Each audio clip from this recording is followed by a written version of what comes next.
目前咱全国高中以下学生囡仔也咧休寒，严过新德县却比别的县市提早一礼拜开学啊。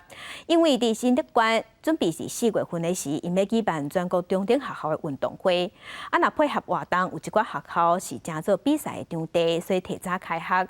所以清洁队嘛已经提早去完成校园的消毒。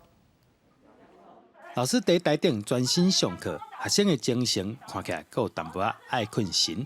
新德县130间高中以下的学校，因为配合4月全国中等学校运动会，总共有69000外的学生提早一礼拜来学校上课。在去年度的时候，学校在发行事例的时候就已经跟家长说，因为今年要办全中运，所以我们会提前1个礼拜，与其他县市不同时间开学。我们全职妈妈的部分啊，就会去安排在安亲班啊，或者是如果临时的时候，会譬如说要请假。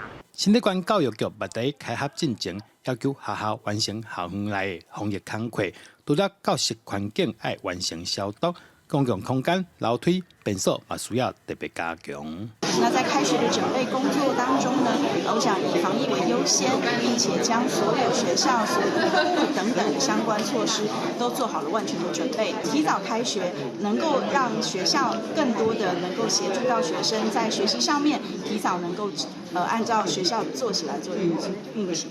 今年全国中等学校运动会4月22到27。小连续6天要在新德县举办，市到各县市差不多有2万外人会来参加。